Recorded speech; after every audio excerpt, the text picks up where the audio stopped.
کو رات بھر نماز پڑھنے کا ثواب ملتا ہے۔ اسی طریقے سے میرے بھائیوں، رمضان قرآن کا مہینہ ہے۔ اس مہینے میں اللہ تعالیٰ نے اس کائنات کو اپنا سب سے بڑا گفٹ دیا ہے، سب سے بڑا تحفہ دیا ہے، اور وہ ہے قرآن۔ شہر رمضان الذی انزل فیہ القرآن ھدی للناس وبینات من الھدی والفرقان۔ رمضان کے مہینے میں ہم نے قرآن کو اتارا ہے۔ اس مانوتا کے لیے، انسانیت کے لیے سب سے بڑی کتاب، سب سے عظیم کتاب جو پوری انسانیت کو سچائی کا راستہ دکھاتی ہے، اللہ کا راستہ دکھاتی ہے، وہ کتاب ہمیں کب ملی ہے؟ اسی مہینے میں ملی۔ تو اس مہینے کو قرآن کی تلاوت کا مہینہ بنا دیں۔ اور یہاں میں غلط فہمی آپ کی دور کروں۔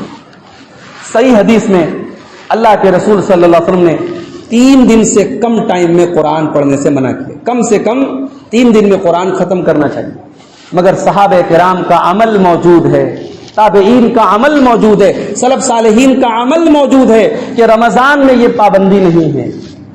اگر آپ رمضان میں، اللہ تعالیٰ آپ کو توفیق دے، آپ رمضان میں 2 دن میں قرآن ختم کر لیں، کوئی مسئلے کی بات نہیں، کوئی حرج کی بات نہیں، یہ فضیلت والے ایام ہیں۔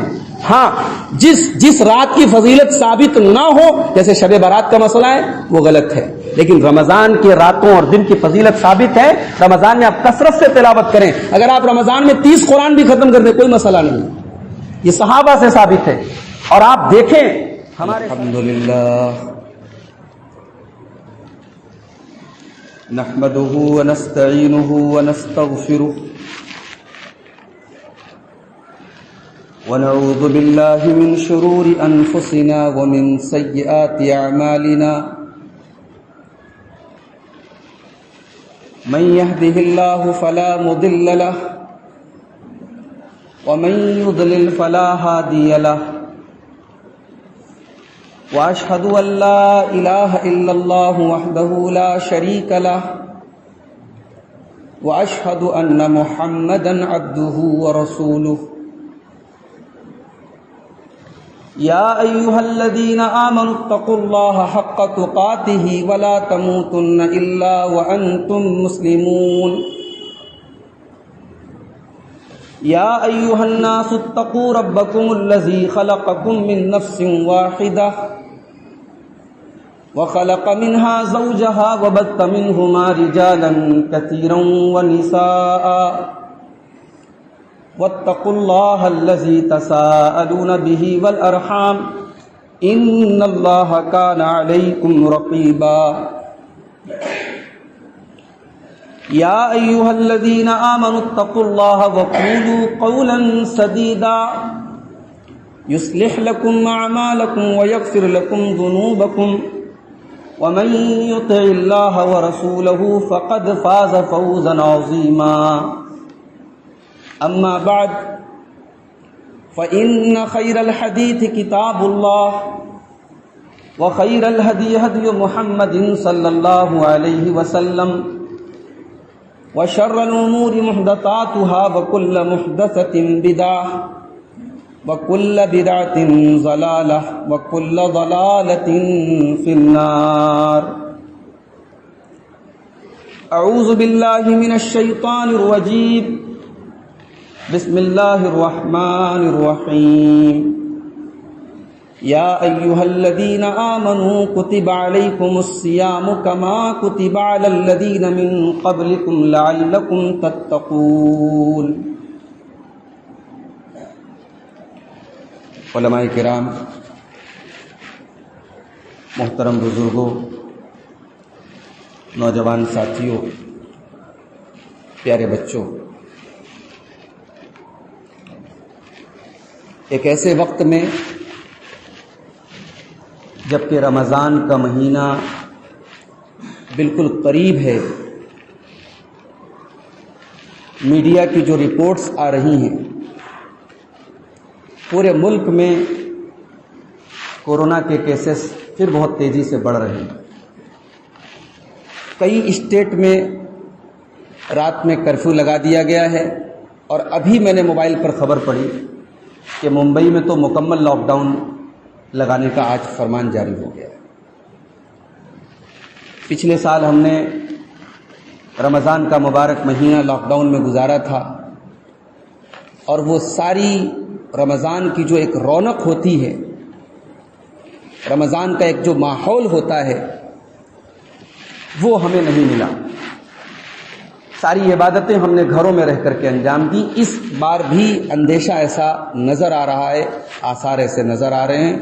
اللہ تعالیٰ سے دعا کیجیے، اللہ تعالیٰ ہم سب کے ساتھ آسانی فرمائے، اور یہ ماہ مبارک اپنی تمام تر رحمتوں کے ساتھ، برکتوں کے ساتھ ہم سب کے اوپر سایہ فگن ہو، اور اس مہینے کی برکتوں کو اللہ تعالیٰ ہم سب کو زیادہ سے زیادہ حاصل کرنے کی توفیق عطا فرمائے۔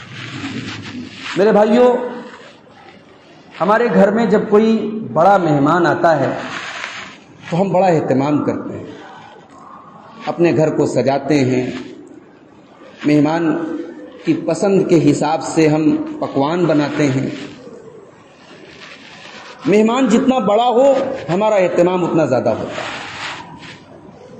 رمضان کا یہ مقدس مہینہ جو ہر سال ہمیں ایک بار ملتا ہے، یہ بھی اللہ تبارک و تعالیٰ کی طرف سے ایک بڑا ہی معزز مہمان ہے، اور یہ مہمان اپنے ساتھ بے شمار خیر اور برکات لے کر کے آتا ہے۔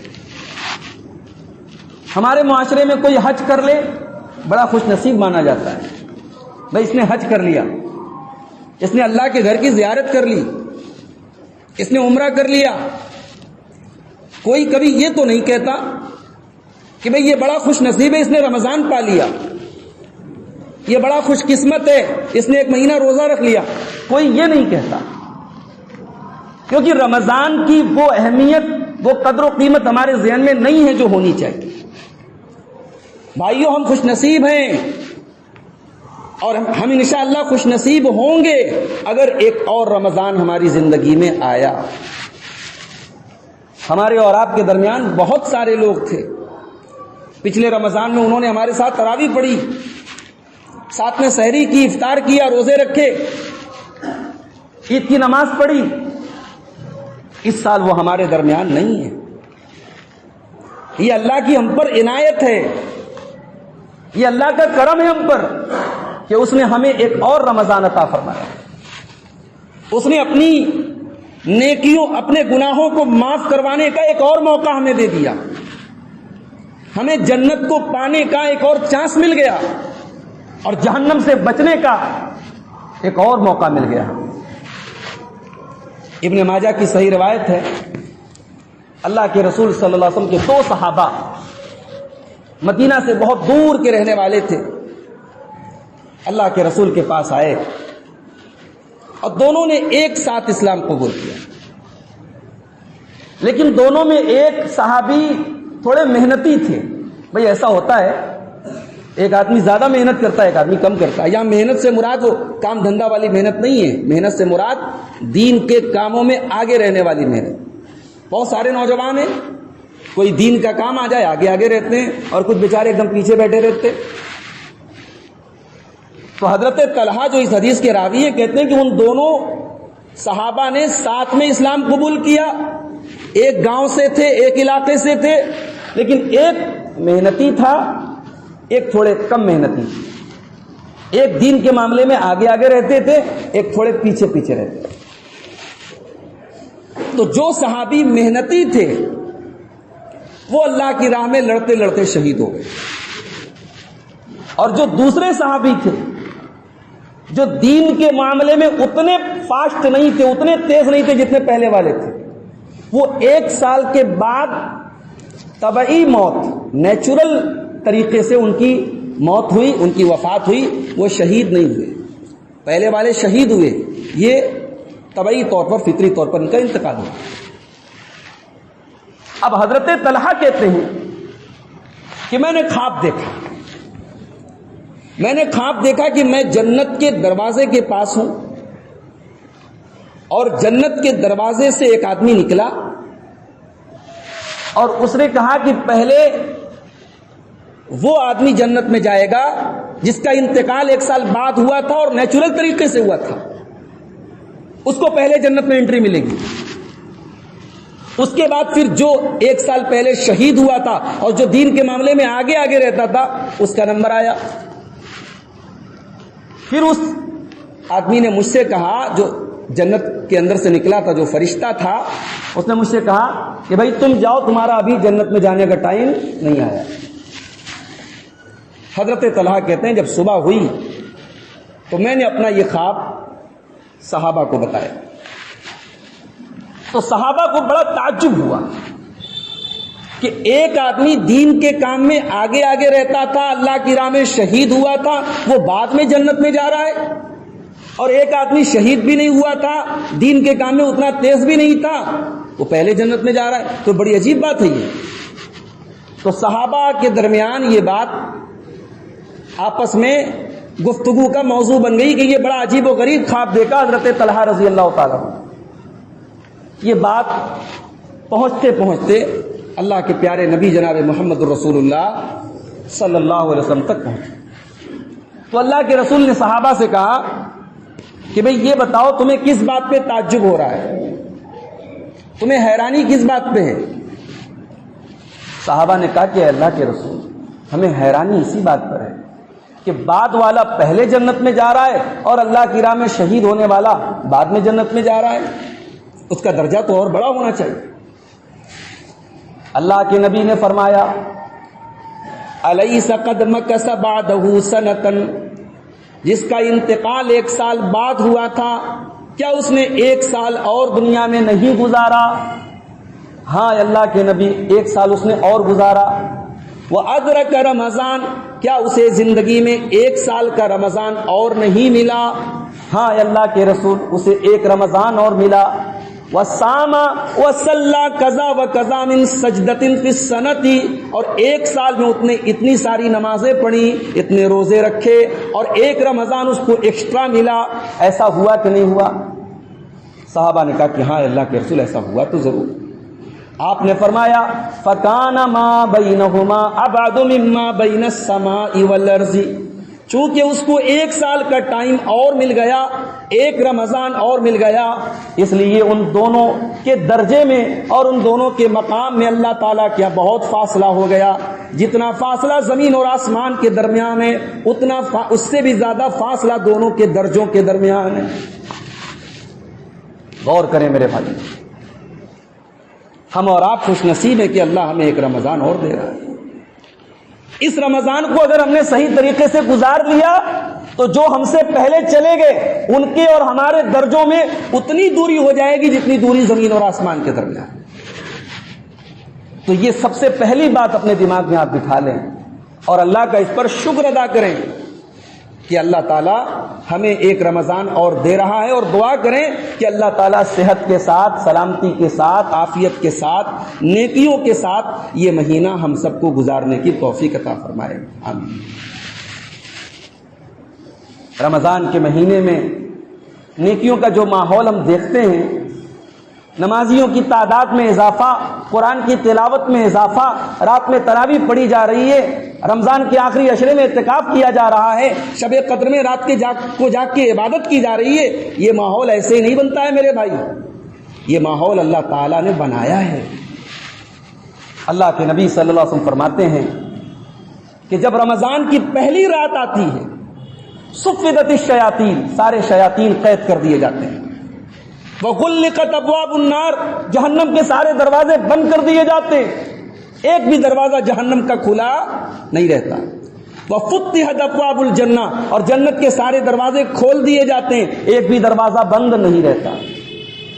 اور ایک اللہ کی طرف سے پکارنے والا پکارتا ہے یا باغی الخیر اقبل و یا باغی الشر اقصر, اے نیکی کی تلاش کرنے والے, اے اللہ کو راضی کرنے کی کوشش کرنے والے, اے نماز کی پابندی کرنے والے, اے تلاوت کی پابندی کرنے والے, تیرا مہینہ آ گیا تو آگے بڑھ جا.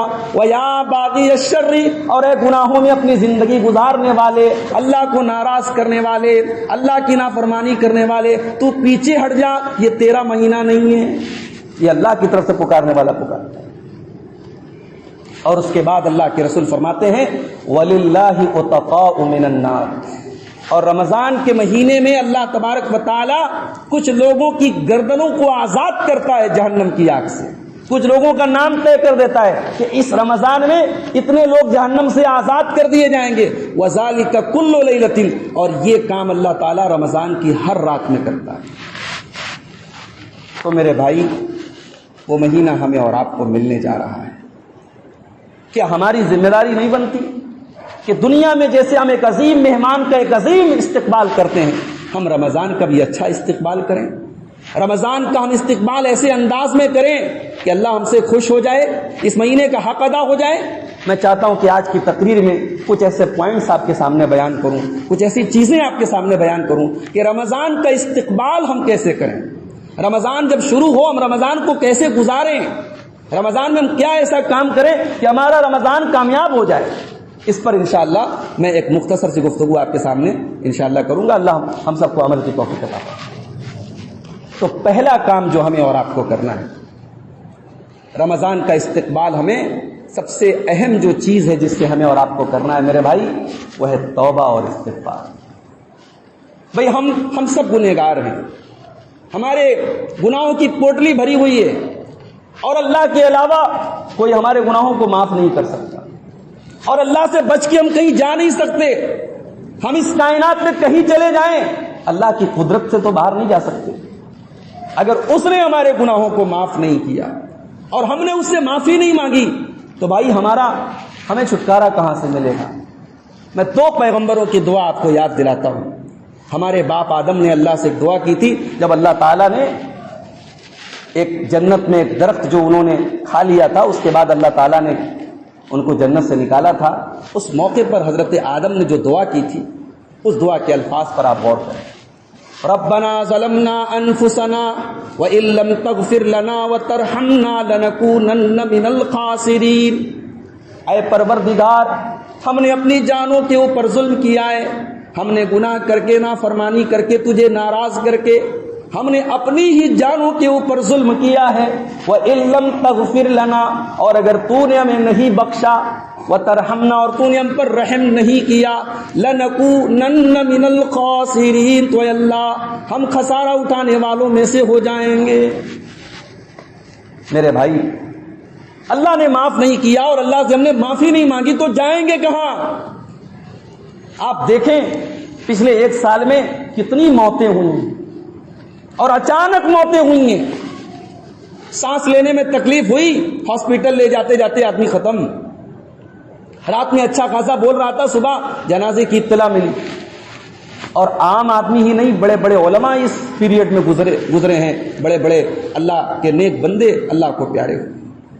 تو بھائی، زندگی اور موت کی کوئی گارنٹی نہیں ہے. اس سے پہلے کہ موت کا فرشتہ ہمارے پاس آئے، ہم اللہ سے معافی مانگ لیں. گناہ سے بچانے والا بھی وہی ہے اور گناہ کو معاف کرنے والا بھی وہی ہے. اگر ہم گناہ سے بچے ہیں تو بھائی اس میں ہمارا کوئی کمال نہیں ہے. یہ نہ سمجھو ہم بڑے متقی ہیں، بڑے پرہیزگار ہیں، ہم نے فلانا گناہ نہیں کیا، ہم فلاں گناہ سے بچ گئے. بھائی یہ آپ کا کمال نہیں ہے، اللہ کی قدرت ہے، اللہ کی توفیق. حضرت یوسف علیہ السلام کا واقعہ آپ قرآن میں دیکھیں. یوسف علیہ السلام کے اوپر ایک ایسا وقت بھی آیا کہ ان کے سامنے 2 راستہ تھا.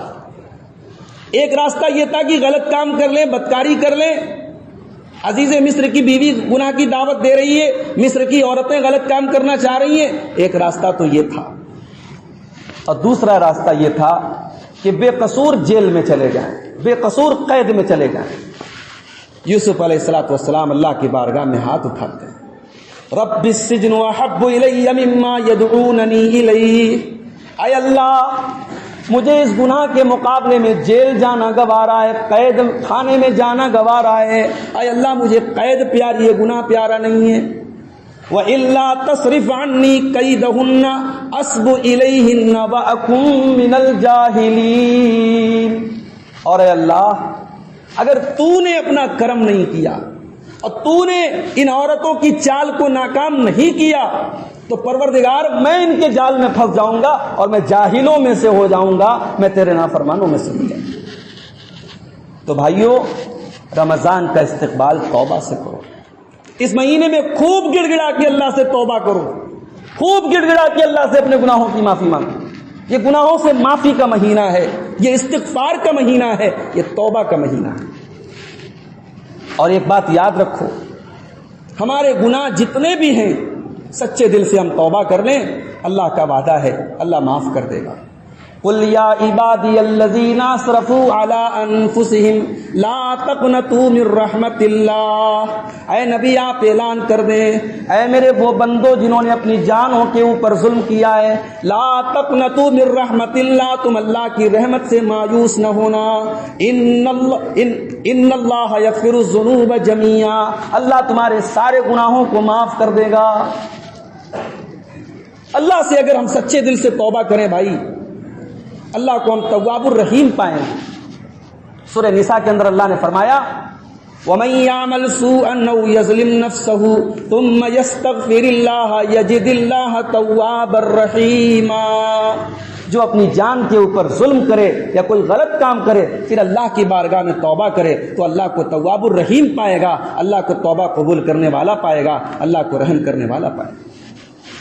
مگر کون سی توبہ؟ رمضان میں توبہ اور عید میں پھر سے گناہ کا کام چالو؟ نہیں، سچی توبہ۔ اللہ نے سچی توبہ پہ ہمیں معاف کرنے کا وعدہ کیا ہے۔ یا ایھا الذین آمنوا توبوا الی اللہ توبۃ نصوحا عسى ربکم ان یکفر عنکم سیئاتکم ویدخلکم جنات تجری من تحتها الانہار، اے ایمان والو اللہ کی بارگاہ میں سچی توبہ، توبۃ نصوحا کرو، ایسی توبہ کہ گناہ چھوڑنے کا پکا ارادہ کیا جائے، گناہ کے کام سے اپنے آپ کو بچایا جائے اور آئندہ گناہ نہ کرنے کا پکا عزم کیا جائے، یہ ہے سچی توبہ۔ یہ توبہ نہیں ہے کہ رات میں توبہ کریں دن میں پھر وہی کام کریں۔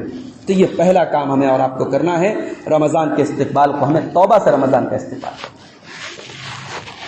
دوسرا کام، رمضان میں مختلف عبادتیں کرتے ہیں، روزہ رکھتے ہیں، تراویح پڑھتے ہیں، اعتکاف ہے، شب قدر کی راتیں ہیں، آخر میں صدقہ فطر ہے، عید الفطر کی نماز ہے۔ یہ جو سارے مسائل ہیں ان کو سیکھ لو بھائی، ان کو جان لو۔ یہ اللہ تعالیٰ کے یہاں ہم یہ بہانہ نہیں کر پائیں گے کہ ہمیں مسئلہ معلوم نہیں تھا۔ روزے کے بہت سارے مسئلے ہیں ہمارے بھائیوں کو نہیں معلوم، کن چیزوں سے روزہ ٹوٹ جاتا ہے، کن سے نہیں ٹوٹتا ہے۔ عورتوں کے تعلق سے کچھ مسائل ہیں، ان کو سیکھنا فرض ہے ہم سب کے لیے۔ یہ صرف مولانا لوگوں کو جاننا فرض نہیں ہے، ہم سب کو جاننا فرض ہے۔ طلب العلم فریضۃ علی کل مسلم، اللہ کے رسول نے فرمایا کہ علم کا سیکھنا، علم سے مراد یعنی دین کی بنیادی چیزوں کو سیکھنا سب کے لیے ضروری ہے۔ تو روزہ کے متعلق جو مسائل ہیں، اعتکاف کے جو مسائل ہیں، صدقہ فطر کے جو مسائل ہیں، آج ماشاءاللہ کتابیں موجود ہیں، آج آسانی ہے، سب کے ہاتھ میں موبائل ہے، آپ کسی مستند عالم دین کا پورا ایک بیان سن لیں روزے کے مسائل کے اوپر، کن چیزوں سے روزہ ٹوٹتا ہے، کن سے نہیں ٹوٹتا ہے، کون سی چیزیں عوام میں رائج ہیں، غلط ہے رمضان کے تعلق سے۔ تو رمضان کے مسائل کو سیکھ لیں، اس سے پہلے کہ رمضان کا مہینہ شروع ہو ہم یہ کام کر لیں، کسی مستند عالم دین کا بیان سن لیں یا کوئی اچھی سی کتاب کا مطالعہ کر لیں، رمضان کے احکام ہم سیکھ لیں۔ تیسرا کام، رمضان کا مہینہ اللہ تعالیٰ کی طرف سے ایک تحفہ ہے۔ رمضان کے اس مہینے کو ہم فضول کاموں میں نہ گزاریں۔ اگر ہم واٹس ایپ اور فیس بک اور سوشل میڈیا کا بہت زیادہ استعمال کرتے ہیں تو اللہ کے واسطے ایک مہینہ آپ اس کو کنارے کر دیں۔ بھئی اتنی بڑی نعمت اللہ آپ کو دے رہا ہے، اللہ اپنے گناہ کو بخشوانے کا چانس دے رہا ہے، اور آپ رمضان کی مبارک راتیں، اور بڑے افسوس کی بات ہے میں نے بعض نوجوانوں کو دیکھا کہ وہ عام دنوں میں موبائل پر گیم کم کھیلتے، رمضان میں زیادہ کھیلتے ہیں، عام دنوں میں موبائل میں کم چپکے رہتے، رمضان میں زیادہ چپکے رہتے ہیں۔ بھائی یہ اس مہینے کی بہت بڑی ناقدری ہے، یہ تو اللہ کو ناراض کرنے والی بات ہو گئی۔ بھئی شراب پینا غلط کام ہے، لیکن مسجد میں شراب پینا یہ غلط در غلط ہے، یہ بہت بڑا غلط کام ہے۔ رمضان کے مہینے کو فضول کاموں میں نہ گزارو، رمضان کی قدر کرو۔ رمضان جنگر چور لوگوں کا مہینہ نہیں ہے میرے بھائی، رمضان نیکیوں میں پیچھے رہنے والوں کا مہینہ نہیں، رمضان نیکیوں میں آگے رہنے والوں کا مہینہ ہے۔ ہمارے کچھ بھائیوں نے رمضان کو کھانے اور سونے کا مہینہ بنا دیا، خوب کھاؤ خوب سو۔ بعض ہمارے بھائی ہیں وہ انہوں نے معمول بنایا رات بھر وہ کام کریں گے اور دن میں وہ ظہر تک سوئیں گے۔ بھائی پہلی بات تو یہ کہ یہ فطرت کے تقاضوں کے خلاف ہے یہ طریقہ۔ رمضان میں ٹھیک ہے ہم سحری کے ٹائم اٹھ گئے، جلدی اٹھ گئے، فجر پڑھ کے ہم سو گئے، 8-9 بجے تک صبح ہم سوئے رہ گئے، وہ الگ مسئلہ ہے۔ لیکن بعض ہمارے بھائیوں کا یہ معمول ہے فضول، اچھا کچھ تو کام کرتے، رات بھر کچھ کام بھی نہیں کرتے، ایسے ہی آوارہ گردی، رات میں ٹہل رہے ہیں، گھوم رہے ہیں۔ اچھا کچھ کھانے پینے کی دکانیں بھی ماشاءاللہ رمضان میں رات بھر کھلی رہتی ہیں۔ ہمارے علی پورہ میں بعض دکانیں ہیں، وہ قیمہ کی پوڑی کی بتاتے ہیں کہ وہ رمضان میں رات بھر کھلی رہتی ہیں، اور ہمارے نوجوان وہ آوارہ گردی کرتے رہتے ہیں، کھاتے پیتے رہتے ہیں۔ تو بھائی رمضان کھانے پینے کا مہینہ نہیں ہے، رمضان تو یہی سکھانے کے لیے آیا ہے کہ زندگی کھانے پینے کا نام نہیں ہے، زندگی سونے کا نام نہیں، زندگی کچھ اللہ کے لیے کچھ کرنے کا نام ہے۔ رات ایسے تو سال بھر ہم رات میں سوتے رہتے ہیں، مگر رمضان میں ہم رات میں 1-1 گھنٹہ تراویح پڑھتے ہیں۔ ایسے ہم دن بھر کھاتے پیتے رہتے ہیں، رمضان میں اپنے آپ کو بچائے رہتے ہیں۔ تو رمضان تو یہی سکھانے کے لیے آیا ہے کہ بھائی کھانے میں، پینے میں، سونے میں اعتدال سے کام لو۔ تو یہ رمضان کو فضول کاموں میں مت گزارو میرے بھائی۔ اور اسی لیے آپ دیکھیں کہ رمضان کے لیے اللہ تعالیٰ نے ایام معدودات کا لفظ استعمال کیا، گنتی کے چند دن ہیں۔ کیوں کہا اللہ نے ایسا؟ بھئی یہ 29 دن، یہ 30 دن کب آئیں گے، کب گزر جائیں گے احساس نہیں ہوگا۔ ان 29 دنوں کو بڑا قیمتی سمجھو، ان کے ایک ایک پل کو قیمتی سمجھو، اور انہیں اللہ کو راضی کرنے والے کاموں میں گزارو، انہیں فضول کاموں میں مت گزارو۔ تو یہ ہم اس رمضان کے مبارک مہینے میں اس بات کا خیال رکھیں، ہمارا 1 منٹ بھی ضائع نہ ہو۔ سوشل میڈیا سے دور رہیں، اگر استعمال کرتے ہیں صحیح استعمال کریں، کوئی مفید چیز شیئر کر دیں، کوئی عمل کی چیز لوگوں کے درمیان شیئر کر دیں۔ فضول شعر و شاعری کی باتیں، یوں ہی بلا وجہ چیٹنگ کرنا، یوں ہی بلا وجہ ادھر ادھر کی ویب سائٹ میں لگے رہنا، ان کاموں سے اپنے آپ کو بچا کے رکھیں۔ رمضان میں خاص طور سے جتنا ہو سکے موبائل سے اپنے آپ کو دور رکھیں۔ رمضان میں ایک کام اور کرنا ہے ہمیں، اور آپ کو 15 گھنٹے 14 گھنٹے ہم بھوکے رہتے ہیں سال میں، ہم بہت کم ایسا موقع آتا ہے کہ ہم اتنے لمبے ٹائم تک بھوکے رہتے ہیں۔ رمضان میں یہ جو ہم دن بھر بھوکے رہتے ہیں، یہ بھوک ہمیں احساس دلاتی ہے کہ بھئی اللہ کے بہت سارے بندے ایسے ہیں جو مجبوری میں بھوکے رہتے ہیں، ان کے پاس کھانا ہے ہی نہیں۔ اور یہ کوئی خیالی بات نہیں ہے، یہ میڈیا کی رپورٹیں ہیں، سرکار کی رپورٹیں ہیں کہ ہمارے ملک میں ایک بڑی تعداد ایسی ہے جو رات میں بنا کھائے سو جاتی۔ تو بھائی ان غریبوں، ان بھوکے لوگوں کا احساس ہمیں رمضان دلاتا ہے۔ رمضان کے اس مہینے میں جب ہم بھوک سے بےتاب ہو جائیں تو اپنے ان بھوکے بھائیوں کا خیال رکھیں، اور اپنے آس پاس میں، اپنے پڑوس میں، اپنے محلوں میں ہم دیکھیں جو مدد کے حقدار ہوں، جو ضرورت مند ہوں، ان کی ہم مدد کریں۔ اور ہو سکے تو ایک پابندی یہ کر لے، ایک معمول بنا لے کہ روزانہ افطار کے ٹائم کم سے کم ایک آدمی کو افطار ضرور کرائیں۔ ہمارے یہاں افطار بھی جو ہے ماشاءاللہ وہ شو پیس کا معاملہ بن گیا ہے کہ مہینے میں ایک بار ہم افطار پارٹی دیں گے، سارے خاندان والوں کو بلا کر کے، یعنی نام ہو جائے کہ ہاں بڑی اچھی آپ نے دعوت دے دی۔ بھائی نام کے چکر میں نہ پڑو، ایک ہی آدمی کو اخلاص کے ساتھ افطار کرا دو۔ اللہ کے رسول فرماتے ہیں من فطر صائما کان لہ مثل اجر صومہ، اگر آپ نے کسی روزے دار کو افطار کرایا تو اس روزے دار کو جتنا ثواب مل رہا ہے اتنا ثواب آپ کو بھی ملے گا، ولا ينقص من اجرہ شیء، اور اس کے ثواب میں کوئی کمی نہیں کی جائے، اس کو بھی اس کا پورا ثواب ملے گا، اور سیم اتنا ہی ثواب آپ کو مل جائے گا۔ تو اگر ہم افطار کرنے بیٹھے اور کسی ایک آدمی کو ہم نے ساتھ میں افطار کرا لیا تو یہ ثواب ہمیں مل جائے گا۔ رمضان میں کوشش کریں، اور خاص طور سے اگر آپ کے رشتہ داروں میں، پڑوسیوں میں کوئی غریب آدمی ہے، کوئی کمزور آدمی ہے، اس کو توجہ دے کر کے اس کو خاص طور سے افطار میں بلائیں اور اس کی الگ سے بھی مدد کریں۔ تو بھوک کا احساس جو ہمیں ہوتا ہے وہ یہ ہمیں اس بات پر آمادہ کرتا ہے کہ ہم سماج کے بھوکے لوگوں کا خیال رکھیں۔ رمضان شروع ہونے والا ہے، روزہ ہم سب رکھیں گے، تراویح انشاءاللہ پڑھیں گے۔ نیت کیا ہے آپ کی؟ نیت کیا ہے؟ اسلام کی بنیاد تو، ایمان کی بنیاد تو نیت پر ہے۔ اگر نیت یہ ہے کہ بھائی سب لوگ روزہ رکھیں گے، ہم بھی روزہ رکھ لیں گے، ہم بھی 15 گھنٹے بھوکے رہ لیں گے، ہم بھی مسجد میں 2-4 دوست تراویح پڑھ لیں گے، تو بھائی آپ کی نیت ہی گڑبڑ ہے۔ نیت یہ ہونی چاہیے کہ روزے فرض ہیں، اللہ نے ہم پر فرض کیے ہیں، اور یہ روزے ہم کو رکھنے ہیں، اور یہ رکھ کر کے انشاءاللہ ہم اپنے آپ کو اللہ کی مغفرت کا حقدار بنائیں۔ تراویح کی نماز ہم اس لیے پڑھیں کہ یہ نبی نے ہم کو سکھایا ہے، یہ تراویح کی نماز نبی نے پڑھائی ہے اور نبی نے پڑھنے کا حکم دیا ہے، ہم اس لیے پڑھ رہے ہیں تاکہ اس تراویح کی نماز کے ذریعے اللہ ہمارے گناہوں کو معاف کرے۔ یہ ثواب کی نیت، یہ اجر کی نیت، یہ ضروری ہے۔ اسی لیے آپ غور کریں کہ حدیث میں جہاں بھی روزے کا ذکر آیا ہے، جہاں بھی تراویح کا ذکر آیا ہے، جہاں بھی لیلۃ القدر کا ذکر آیا ہے، وہاں نبی نے دو الفاظ استعمال کیے: من صام رمضان ایمانا واحتسابا غفر له ما تقدم من ذنبه۔ جس نے رمضان کے روزے ایمان کے ساتھ رکھے اور ثواب کی نیت کے ساتھ رکھے، اس کے پچھلے تمام گناہ معاف ہو جائیں گے۔ نبی نے دو شرطیں لگائیں، ایمان ہونا چاہیے، ایمان کے بغیر اللہ پر ایمان ہی نہیں ہے، روزہ رکھتے رہو۔ بہت سارے غیر مسلم بھی روزہ رکھتے ہیں، تو کیا ان کو روزے کا ثواب ملے گا؟ نہیں ملے گا۔ ایمان ضروری ہے، ایمان کے ساتھ اور ثواب کی نیت کے ساتھ آپ روزہ رکھیں، آپ تراویح پڑھیں، آپ لیلۃ القدر میں عبادت کریں، یہ سارے کام ایمان اور ثواب کی نیت کے ساتھ ہیں۔ رمضان میں ایک اہم عبادت تراویح کی نماز ہے۔ بہت سارے لوگ یہ سمجھتے ہیں کہ بھئی تراویح کی نماز ہم اکیلے پڑھ لیں، کیا ضرورت ہے جماعت کے ساتھ پڑھنے کی، اکیلے پڑھ لیں ہمیں ثواب زیادہ ملے گا۔ تو یہ بات یاد رکھیں آپ کہ تراویح کی نماز امام کے ساتھ پڑھنے میں زیادہ ثواب ہے، اکیلے پڑھنے میں زیادہ ثواب نہیں ہے۔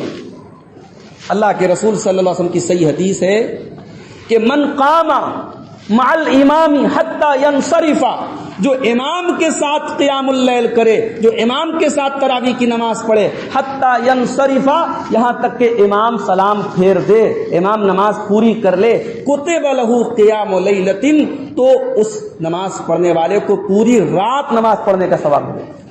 بھئی آپ نے آدھا گھنٹہ تراویح پڑھی، آپ نے 1 گھنٹہ پڑھی، آپ نے 1.5 گھنٹہ پڑھی، ثواب آپ کو پوری رات قیام کرنے کا مل رہا ہے۔ یہ ثواب کب ملے گا؟ جب امام کے ساتھ آپ پڑھیں گے۔ اللہ نہ کرے اگر اس بار ایسا کوئی مسئلہ آیا، نائٹ کرفیو وغیرہ لگا دیا گیا، مسجدوں میں تراویح پر پابندی ہوگی، تو کوشش یہ کریں، پہلے تو ہم دعا کریں اللہ کرے ایسا نہ ہو، لیکن اللہ نہ کرے اگر ایسا ہو گیا تو ہم گھروں میں کوشش کریں کسی حافظ کو یا جس کو قرآن زیادہ یاد ہو اس کو امام بنا کے تراویح پڑھیں، یہ الگ الگ تراویح نہ پڑھیں، بلکہ گھر میں اگر ہو سکے تو خواتین کا بھی پیچھے انتظام کر لیں، وہ بھی جماعت کے ساتھ تراویح پڑھیں۔ سب کے لیے یہ حدیث عام ہے کہ اگر کوئی امام کے ساتھ تراویح کی نماز پڑھے، امام کے ساتھ قیام کرے، تو اس کو رات بھر نماز پڑھنے کا ثواب ملتا ہے۔ اسی طریقے سے میرے بھائیوں، رمضان قرآن کا مہینہ ہے۔ اس مہینے میں اللہ تعالیٰ نے اس کائنات کو اپنا سب سے بڑا گفٹ دیا ہے، سب سے بڑا تحفہ دیا ہے، اور وہ ہے قرآن۔ شہر رمضان الذی انزل فیہ القرآن ھدی للناس وبینات من الھدی والفرقان۔ رمضان کے مہینے میں ہم نے قرآن کو اتارا ہے، اس مانوتا کے لیے، انسانیت کے لیے سب سے بڑی کتاب، سب سے عظیم کتاب جو پوری انسانیت کو سچائی کا راستہ دکھاتی ہے، اللہ کا راستہ دکھاتی ہے، وہ کتاب ہمیں کب ملی ہے؟ اسی مہینے میں ملی۔ تو اس مہینے کو قرآن کی تلاوت کا مہینہ بنا دیں۔ اور یہاں میں ایک غلط فہمی آپ کی دور کروں۔ صحیح حدیث میں اللہ کے رسول صلی اللہ علیہ وسلم نے 3 دن سے کم ٹائم میں قرآن پڑھنے سے منع کیا، کم سے کم 3 دن میں قرآن ختم کرنا چاہیے، مگر صحابہ کرام کا عمل موجود ہے، تابعین کا عمل موجود ہے، سلف صالحین کا عمل موجود ہے کہ رمضان میں یہ پابندی نہیں ہے۔ اگر آپ رمضان میں اللہ تعالیٰ آپ کو توفیق دے، آپ رمضان میں 2 دن میں قرآن ختم کر لیں، کوئی مسئلے کی بات نہیں، کوئی حرج کی بات نہیں، یہ فضیلت والے ایام ہیں۔ ہاں، جس رات کی فضیلت ثابت نہ ہو، جیسے شب برات کا مسئلہ ہے، وہ غلط ہے، لیکن رمضان کے راتوں اور دن کی فضیلت ثابت ہے۔ رمضان میں آپ کثرت سے تلاوت کریں، اگر آپ رمضان میں 30 قرآن بھی ختم کر دیں کوئی مسئلہ نہیں، یہ صحابہ سے ثابت ہے۔ اور آپ دیکھیں ہمارے سلف صالحین رمضان میں قرآن پر اتنی توجہ دیتے تھے کہ امام مالک رحمۃ اللہ علیہ جو بہت بڑے محدث تھے اور جن سے حدیث سیکھنے کے لیے ہزاروں کلومیٹر دور سے لوگ آتے تھے، امام مالک رحمۃ اللہ علیہ رمضان کے مہینے میں اپنی حدیث کی مجلسیں بند کر دیتے۔ 1 مہینہ میں حدیث نہیں پڑھاؤں گا، 1 مہینہ درس حدیث بند۔ اور امام مالک رحمۃ اللہ علیہ جیسا محدث رمضان کے مہینے کو قرآن کے لیے خاص کر دیتا تھا اور پورے مہینے قرآن کی تلاوت کرتے تھے۔ تو بھائی، یہ قرآن کا مہینہ ہے، بڑے افسوس کی بات ہے آج ہمارے اور آپ کے درمیان قرآن کے ساتھ جو لاپرواہی ہے اور لا تعلقی ہے وہ رمضان میں بھی جاری ہے. بڑی مشکل سے ہم ایک قرآن ختم کرتے ہیں. امام شافعی رحمۃ اللہ علیہ کے بارے میں مستند روایات سے یہ بات ثابت ہے کہ وہ رمضان میں روزانہ ایک قرآن ختم کرتے تھے. امام سفیان الثوری اور امام الاسود یہ محدثین ہیں، یہ 2 دن میں قرآن ختم کرتے تھے رمضان میں.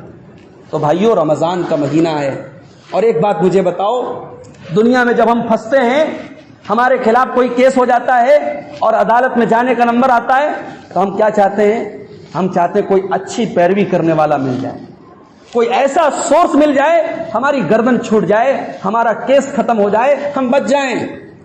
تو بھائی اگر ہم نے رمضان میں قرآن پڑھا ہوگا اور قرآن کی کثرت سے تلاوت کی ہوگی تو اللہ کی بارگاہ میں یہ قرآن ہماری پیروی کرنے آئے گا، یہ قرآن ہماری سفارش کرنے آئے گا. نبی اکرم فرماتے ہیں اقرؤوا القرآن، قرآن پڑھا کرو، فإنه یاتی یوم القیامت شفیعا لأصحابہ، قرآن تمہارا سفارشی بن کر کے آئے گا، قرآن تمہاری پیروی کرے گا اللہ کی بارگاہ میں، اور قرآن کہے گا کہ اللہ تیرا یہ بندہ راتوں کو قرآن پڑھا کرتا تھا، پروردگار تو اسے معاف کر دے، پروردگار تو اسے جہنم سے آزادی دے دے. تو قرآن ہمارے حق میں سفارش کرے گا. بھائی کثرت سے قرآن کی تلاوت کرو. ملک کا ماحول آپ دیکھ ہی رہے ہیں. ابھی قرآن کی 26 آیتوں کے متعلق مسئلہ آیا تھا. ایک شخص نے، ایک بدبخت نے سپریم کورٹ میں عرضی دائر کی ہی تھی. ایک دوسرا مسئلہ سامنے آیا دلی کے اندر باقاعدہ پریس کلب کی میٹنگ میں، یعنی ایک ذمہ دار میٹنگ میں، ایک ذمہ دار جو ہے نشست میں ایک غیر مسلم جو ہے وہ ہمارے نبی کے حق میں بدتمیزی کرتا ہے، ہمارے نبی کے کیریکٹر پر انگلی اٹھاتا ہے. تو بھائیو ملک کا ماحول بے حد خراب ہو رہا ہے اور اس کو مزید خراب کرنے کی کوششیں ہوں گی. یہ وقت ہے کہ ہم سب قرآن کے ساتھ اپنا تعلق جوڑیں اور قرآن کو کثرت سے پڑھیں اور قرآن کو سمجھیں. تو کوشش یہ کریں کہ رمضان میں قرآن کو 2 طریقے سے پڑھیں. ایک تو نارمل تلاوت کریں کہ جتنا زیادہ پڑھ سکیں گے اتنا ثواب ملے گا، اور ایک معمول بنا لیں، آدھا پارا، پاؤ پارا، 1 صفحہ، 2 صفحہ، جتنا بھی ہو سکے قرآن کو ترجمہ اور تفسیر کے ساتھ پڑھیں. اگر آسان تفسیر آپ کو چاہیے، احسن البیان موجود ہے علامہ صلاح الدین یوسف رحمۃ اللہ علیہ کی، ہر گھر میں موجود ہے. آپ اس میں کوشش کریں کہ آدھا صفحہ، 1 صفحہ، جتنا آپ کر سکتے ہو اس کا ترجمہ بھی پڑھ لیں، اس کی تفسیر بھی پڑھ لیں. قرآن کے ساتھ تعلق اپنا مضبوط کریں. اور یہی نہیں، اپنے گھر کی عورتوں سے بھی کہیں کہ وہ قرآن کو سمجھ کے پڑھنے کی کوشش کریں. تو 2 طریقے کی تلاوت کریں. ایک تو یہ کہ قرآن کو نارملی تلاوت کریں، اور ایک سمجھ کے ترجمہ اور تفسیر کے ساتھ پڑھیں. یہ 2 اہم کام ہمیں قرآن کے ساتھ رمضان میں کرنا ہے. اسی طریقے سے رمضان کے مہینے میں ہم اپنے آپ کو گناہوں سے بچائیں، اپنی نیکیوں کو گناہ کے ذریعے ضائع نہ کریں. بڑے افسوس کی بات ہے، ہمارے بہت سارے بھائی رمضان میں نئی سڑک اور دال منڈی پہ اپنے رمضان کی راتیں گزارتے ہیں. ان کا معمول ہے چلو بھائی رات میں ٹہلنے نکل گئے. نئی سڑک اور دال منڈی ظاہر ہے مارکیٹ اور بازار ایک ایسی جگہ ہوتی ہے جہاں بے پردگی ہوتی ہے، بے حیائی ہوتی ہے، جھوٹ ہوتا ہے، فراڈ ہوتا ہے. ایسی جگہوں پہ نیکی کم اور گناہ کے کام زیادہ ہوتے ہیں. وہاں ہم اپنی رمضان کی مبارک راتیں ضائع کر رہے ہیں. بھائی ایسا نہ کریں. اپنے گناہوں کے ذریعے اس مبارک مہینے میں کی جانے والی نیکیوں کو برباد نہ کریں. رمضان کی رات ہو یا دن ہو، اپنے آپ کو گناہوں سے بچائیں.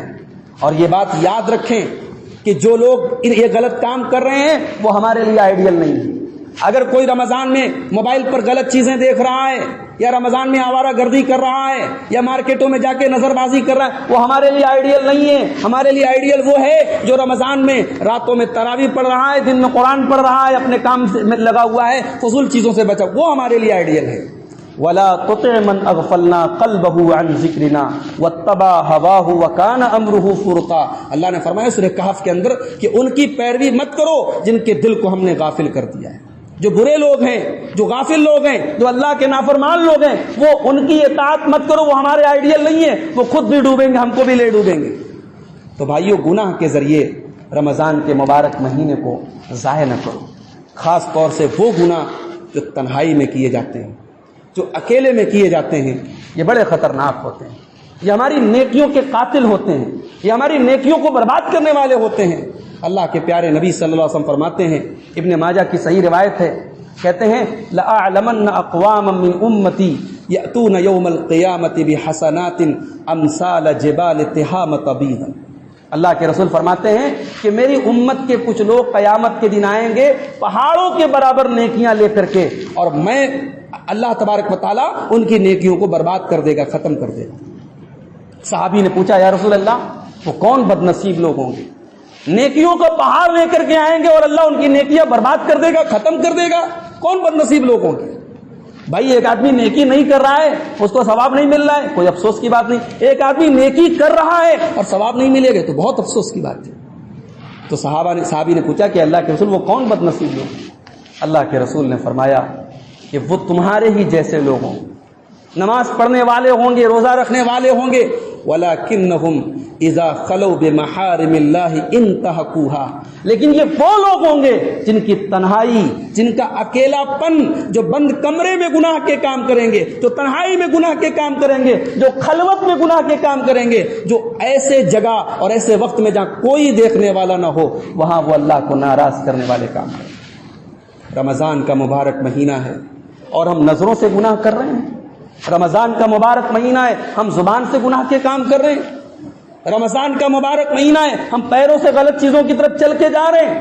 یاد رکھو اللہ کی عدالت میں ہماری آنکھیں گواہی دیں گی، ہمارے کان گواہی دیں گے، ہمارے ہاتھ اور پیر گواہی دیں گے، ہماری زبانیں بند کر دی جائیں گی۔ الیوم نختم علی افواہہم وتکلمنا ایدیہم وتشہد ارجلہم بما کانوا یکسبون۔ اللہ فرماتا ہے قیامت کے دن ہم تمہارے منہ پر مہر لگا دیں گے اور تمہارے ہاتھ اور پیر گواہی دیں گے۔